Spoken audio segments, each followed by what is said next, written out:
بسم الله الرحمن الرحيم. اليوم على بركة الله تم إكمال غرفة أخونا الغالي جليل جلاوي محافظة النجف الأشرف طبعا من عطارة. اليوم الغرفة 6 باب، طابق واحد، ديزاين جديد، ديكور جديد، نقش جديد، صبغ حديث، وكل شيء بيها جديد ونزاهة. الغرفة اليوم 6 باب، طابق واحد، وياها ملحق جرارات داخلية أسفل. هاي الغرفة الشغل مالتها صاج 5 ملم داخل وخارج. يجي فوقها النقش 4 ملم، تصير كلها تقريبا 10 ملم باب داخل وخارج. تعال راوي الصاج مالته 5 ملم، راويه مو صاج، راويه مو ضخامة.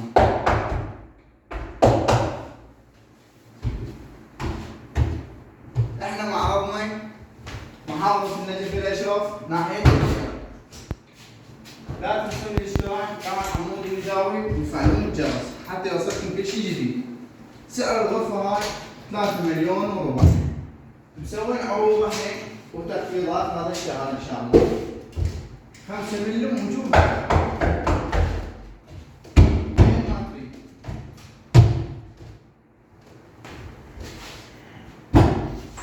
عندنا طول الكنتور 3 متر ونص.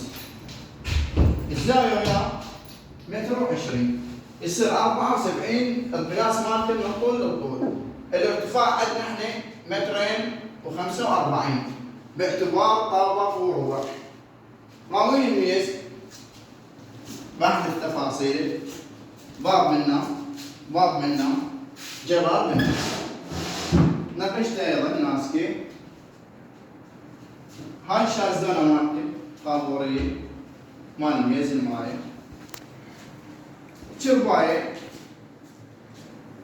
راس ناصي بالمقدمة، دوشمة تبشير داخلي ولف.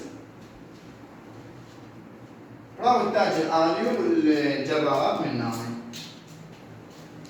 عندنا الزاوية أيضا بابين، باب بباب باعتبار كنتور بابين. ارتفاعه والأرض مالته والسمك مالته كله نفس الكنتور. هذا حال الكنتور باعتبار بابين كنتور وياه. عرفنا الجاجير تسوي الزاوية أقصى فقيل احنا ما عندنا.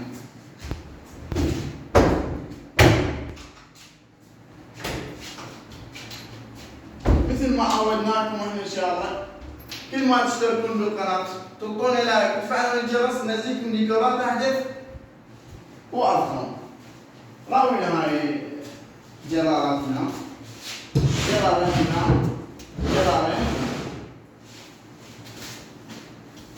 منها ايضا جرارين.